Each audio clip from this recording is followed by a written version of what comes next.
Sikreto sa pagluluto ng masarap na bagoong na alamang. At ano bang paborito niyong luto mga mamis? Tara, simulan na natin. So meron tayo ditong isang pakete or 1/2 cup o bagoong na alamang na nabili natin sa market. At para matanggal ang kunting alat nito at maging malinis na din, hinuhugasan natin ito.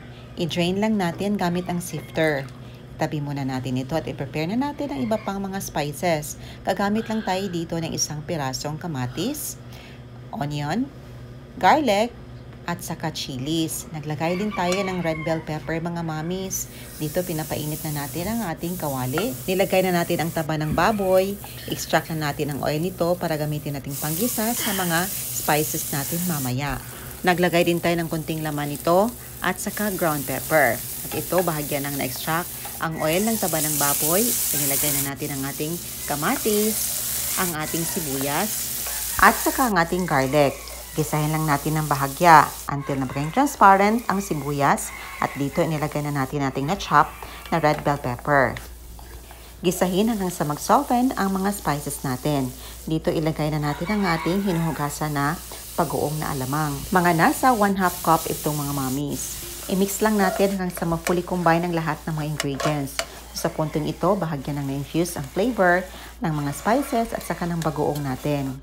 At nag-add tayo dito ng brown sugar. Mga nasa 3 to 4 tablespoon ang inilagay natin. Pangbalansi lang ito ng alat mga mamis. At para mas lalong sumarap na din. At isa din sa mga sekreto para mas lalong sumarap ang ating bagoong na alamang. Ito na ready na ang ating bagong hain na kanin. Meron din tayong hiniwang cucumber at saka kamatis. Ang sarap nito sa bagoong na alamang na niluto natin mga mamis. Ito na, ready to serve na.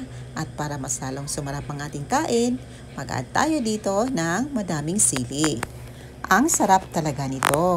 Masarap parang ipares ang bagoong na alamang sa kamatis at saka sa pipino. At dito gumawa ako ng cucumber salad. Napaka-crunchy ng pipino natin. Samahan pa ng maalat-alat at manamis-namis na bagoong na alamang.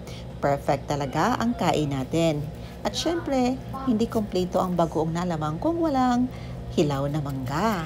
I'm sure madaming nakakamiss nito. At tumutulo na ang laway niyo dyan mga mamis. Ayan, hiniwa na natin ito. At slice para tikman na natin ang ating ginawang bagoong na alamang at parisa natin ng hilaw na mangga. Ito yung manggang tinatawag sa Bisaya na kalabangan na malapit ng mahinog. Ayan, sinamahan pa natin ng sili. Napakasarap.